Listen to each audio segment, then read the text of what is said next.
አክስቴ ዳጣ ያንተ ልጅ እንደሆነች በግልጽ ጠርጥራለች። ታዲያ ምን አለች? ምን ስትል ሰማሻት? ይኸውልህ አባዬ አክስቴ በዳጣ መኝታ ክፍል ውስጥ የድምፅ መግለጫ አስቀምጣለች። አቢጌል?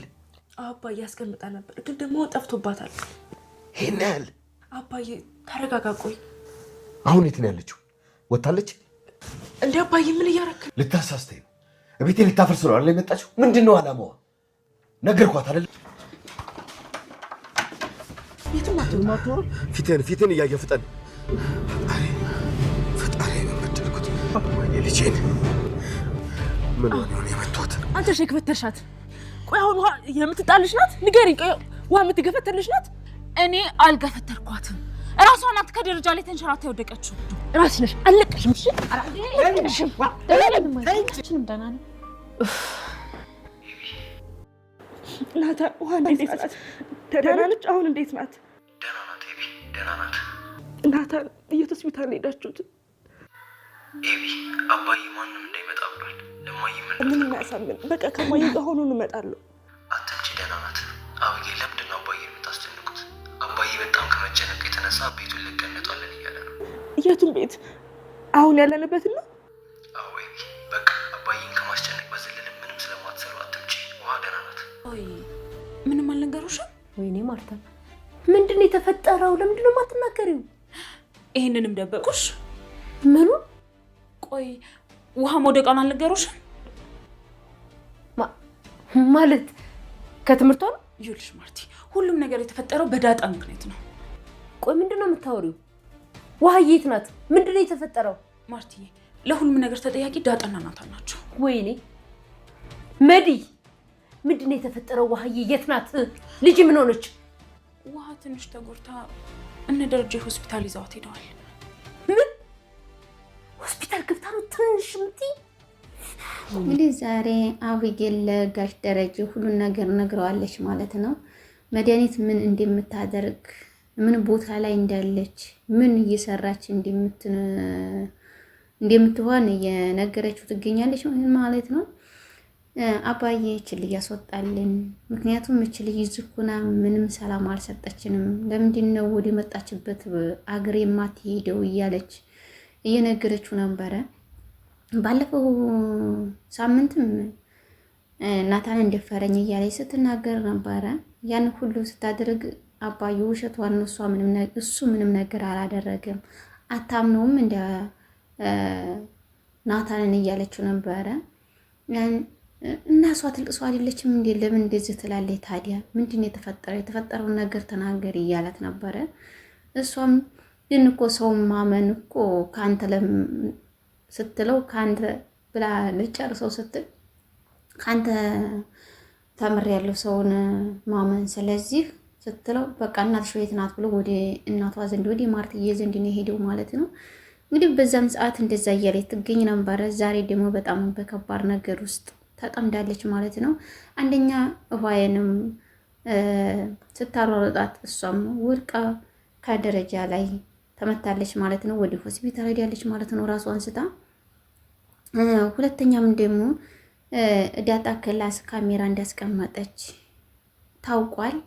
ያንንም ያወቀች የተናገረችው አቢጌል ናት ለአባቷ። አባዬ ስራ ትሄድም እንዴ ዛሬ እረፍት ነው ወይ እያለችው ነበረ።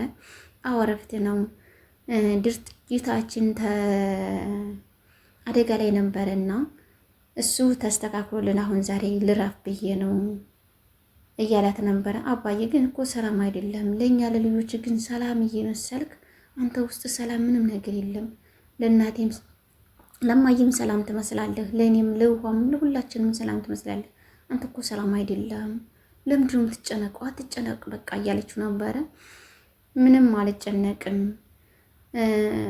ዳጣይም እናቷን አወቀች። ስለዚህ ከዚህ በላይ ምንም ነገር የምጨነቀው የለኝም፣ ሁሉም በጊዜው ይሆናል እያላት ነበረ። አዎ አባዬ በጊዜው እስከሚሆን ድረስ ሽሌጋ አንተ አትጨናነቅ፣ ተው በቃ ሁሉን ነገር እያለችው ነው። እውነት መናገር አቢጌልን በጣም የማደንቃት ለአባቷ ያላት ስስት፣ ሁሉ ነገሩን እናቷንም ትወዳለች። አባቷ ግን አደጋ ላይ እንዲወርቅባት አትፈልግም ማለት ነው። ምክንያቱም አባዬ ማንም የለውም፣ እውነቱ እስከሚወጣ ድረስ ከአባዬ ጎን ሆነን እስከ ጥግ ድረስ እንሄድ፣ ግን እውነት ናት፣ ተደብቃ አትቀርም፣ እስከዛው ድረስ አንድ ላይ ከሆነ እናሸንፋለን ስትል ነበረ። ጀግንነቷ እስከዚህ ድረስ ነው።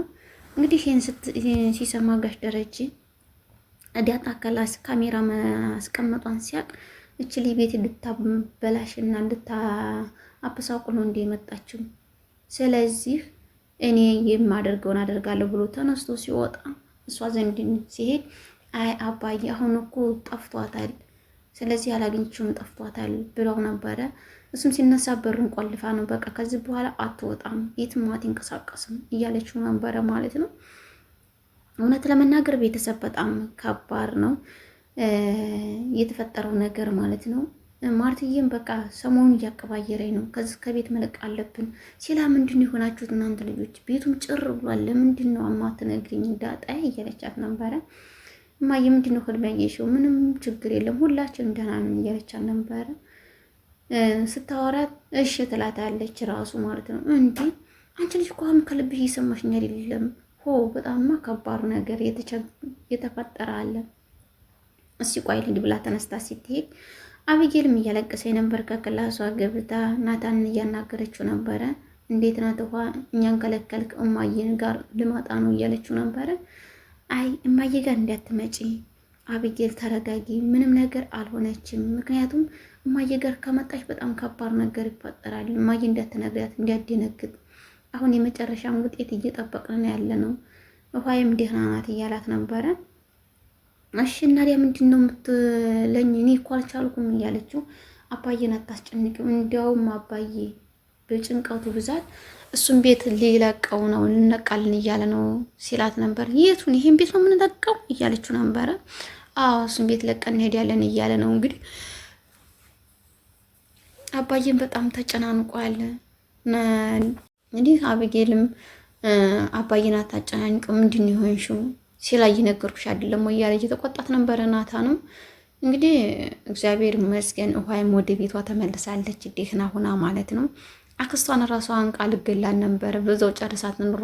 ጀግና እውነት አንቺ ነሽ እንደዚህ ሲያረሻት ውሃ የምትመታ ልጅ የምትገፈተር ልጅ ናት። ውሃ ምን ናውቃው ነው እያለቻት ነበረ። እኔ አነካዋትም ስትሄድ ነው ከደረጃ ላይ የወደቀችው እያለኝ ነበረ። ይሄን ነገር ራሱ ማርታ አልሰማችም ነበረ። እሷ ናት እየሮጠ ሄዳ ነገረቻት። እንግዲህ እኔ ልሄድ ነው ማርትዬ ወደ መጣሁበት ልሄድ ነው ምንም እረፍት እያገኘሁ አይደለም እያለቻት ነበረ። ምንድነው ችግር ተፈጥሮ እንደተናገረ ስትላት ራሱ ይሄንንም አልነገሩሽም አለቻት። አዎ አልነገሩኝ። ምንድነው? ሶሪ ትላታለች። የልጇን መርዱ እየሰማኝ ሶሪ። ኧረ እንደውም ላይ ትዕግስቱን ስጠኝ። እውነት መናገር እኮ እንደዚህ ያለ ሰው እኮ አለ። በእውነቱ ነገር የለም ቤተሰብ አለ። እንደዛ እያለቻት ከደረጃ ላይ ወድቃ ትንሽ ጉዳት እንትን ብሎባት እነ ደረጃ ይዘው አክደዋል ወደ ሆስፒታል እያለቻት ነበረ ማለት ነው። እንዴ እስከምኮን ድረስ ለምን አልነግራችሁ? ምንድነው የተፈጠረው? እናንተ ልጆች ምንድነው እየሆነ ያለው? ምንድነው እየተከናወነ ያለው? ሆስፒታል ጭራሽ የት ሆስፒታል ነው ያለችው እያለች ማርት የሚያበደ እየሄደች ነበረ። እሷም ማንም እንዳትናገር ብለው ጋሽ ደረጃ ራሱ ሲናገሩ ነበረ። እሷ ግን መታ እንደ ኤሌክትሪክ እንደ ኮንታክት መታ ለኩሳባታለች ማለት ነው። እሷም እየሮጠች ወደ ውጭ ነው የሄደችው። የሷ ስልክ አይሰራላት ሲል ዳጣዬን ስልክ ተቀብላ ነበረ ስታናግር የነበረችው። ዳጣዬም ምንድነው የሆንሽው? ማርትዬ ችግር የለም አሁን ተረጋጊ፣ ደህና ናት፣ ተሽሏታል፣ ውሃይን ምንም አትጨናነቂ እያላት ነበር። እኛም እንመጣለን እያላት ነበረ። ሆስፒታል የት ነው ብላ ነግራዋለች። ሆስፒታሉን ነግሯታል ማለት ነው። እዚህ ቦታ ነው ምን ነገር የሆነች የለም እያላት ነበረ ማለት ነው። በዛ አጋጣሚ እውነት መናገር እንትና ብትወጣልን ደስ ይለናል። መድኃኒት ማለት ነው። መድኃኒት ድራማውን ሁሉ እያበላሸች ነው ያለችው እና እሷ ብትወጣልን ሰላም ይፈጠራል እናስባለን። እንትና ራሱን ሳታይ መፍረድ ጀምራለች ማለት ነው። ለዛ ሳዩ አይፈረድም። አይተሻል ባይንሽ ያሉ ወሬ ምን ብለሽ ነው ብለሽ የምትከሽው? ስለዚህ አንቺ ማንሽና ነው ሰው ልከሽሽ ተነሳሽው እያላን ነበረ። በዚህም ለምንድን እንደዚህ የምታደርጉ? ካይሽ አይቻለሁ ነው፣ ካላይሽ ደግሞ አላየሁ ነው የምትዩ። ስለዚህ የሰማሽው ነገር እሷ ናት የሚል ጥርጣሬ ምን ሁሉም ቤተሰብ በሙሉ ቢጠላትም ጥርጣሬ ላይ ማድረግ የለብሽም። ለምንድን እንደዚህ የምትሆኑ እያለ እየነገራን ነበረ። እውነት ነው። ሰው አሁን በአብዛኛው እውነት መናገር አብዛኛው ሰው ማለት ነው ከግማሽ በላይ ሳያይ የመሰከረ ነው ሰውን ችግር ውስጥ፣ ሰውን መከራ ውስጥ፣ ሰውን ስቃይ ውስጥ፣ ሰውን ሌላ ነገር ውስጥ እየከተተ ያለው በአይኑ ከሚያዩ ይልቅ በጆሮ የሰማውን የሚቀለው በጆሮ የሰማውን ለመመስከር ይሮጣል። እናንተ ማናችሁና ነው በሰው ልመሰክሩና በሰው ልፈርዱ የተነሳችሁት? እውነት ማናችሁ? እኛ ማነን? በሰው ላይ ልንፈርድ የተነሳ ነው ማነን? የሰውን ገበና ለማውጣት የምንሮጠው እኛ ማነን? ምንድነንና? እስቲ የራሳችንን ቆም ብለን እንሰብ። እኔ ምንድነን እንበሉ። ሁላችንም እውነት መናገር እግዚአብሔርን በአሁኑ ሰዓት ማለት ነው ከኛ ይልቅ የሰውን ቀዲያዲያና የሰውን ችግር ከመሾፈን የሰዎቹን ችግር አውጥተን ለመንዛል ከልዬ እኮ እንደዚህ ነው፣ ከልዬ እኮ ይሄን አድርጓል፣ ከልዬ ይሄን ዘርፎ፣ ከልዬ ይሄን ደፍሮ። አምላክ ትዕግስቱን ስጠን። እኛ መጀመሪያ ማነንና በሰው ላይ ፈራጅ ያደረገን? ሰጪውም እሱ ነው፣ ነሹም እሱ ነው፣ ሰውንም የፈጠረው እሱ ነው፣ መፍረድም የሚችለው እሱ ነው። ከጌታችን ከአምላካችን ከኢየሱስ ክርስቶስ ሌላ ማንም ፈራጅ የለም። የተሰጠን ሁሉ የተሰጠን መክሊት እያንዳንዱ የሚቀበልን እሱ እንጂ እኛ የሰው ልጅ አይደለም እየተቀበልን ያለነው። አንዳንዶች ልቦና ይስጣችሁ። እውነት መናገር ሚዲያዎች፣ ትላልቅ ሚዲያዎች የእናንተን ችግር ትታችሁ የሰው ችግር የምታወቁ ብዙ ሚዲያዎች አሉ። ልቦና ይስጣችሁ። ማናችሁ እናንተ በሰው ላይ ልትፈርዱ የተነሳችሁት? የታያችሁ በቲክቶክ የመጣላችሁን ያን እያቀናበራችሁ በአይናችሁ አይታችኋል። በጆሮአችሁን የሰማችሁ ማንም ለፎሎው ወይም ደግሞ ለሰብስክራይብ ሲያሯሩጥ የነበረውን የአባቶችን ግብና የእናቶችን ግብና ለመዘግዘግ ለማፍረስ የሚሮጡትን ግለሰብ እነሱን ተከትላችሁ ትሄዳላችሁ። እስቲ ሃይማኖታችንን ቆም ብላችሁ ጠብቁ። እስቲ ይሰዋል። እኛ ምንድነን እናበሉ። ይልቁንም የሰው ግብና ይዞ ከመሮጥ የሰውን ግብና ይዞ መሸሸት። እናንተ የሰውን ከማውራት እኔ ምንድነኝና ለሰውን ላወራ የቻልኩት ብላችሁ ሲቆማችሁ አስቡት። አረ በእግዚአብሔር ወዴት እየሄድን ነው? እግዚአብሔርን እኔም አሁንማ ብቻ ልቦና ይስጠን። ሁሉም ነገር ልቦና ይስጠን። ሚዲያ ላይ ያለ ሁሉ እያስጠላ ነው ያለው። በጣም ከባድ ነገር እየተፈጠረ ያለው የሌሎችን ግበና የምንነዛው ምንድነን እኛ? እስቲ እንደብቅላቸው፣ እስቲ አናንቋሻቸው፣ እስቲ እንዲስ ብለን አናስወጣቸው። አረ በአምላኬ ስም ብቻ ከባድ ነው። በቀጣይ በአዲስ ነገር እስከምንገናኝ ቤተሰብ መልካም ጊዜ እያልኩ ከዚህ ሰናበታችኋለሁ። መልካም ጊዜ ይሆንልኝ።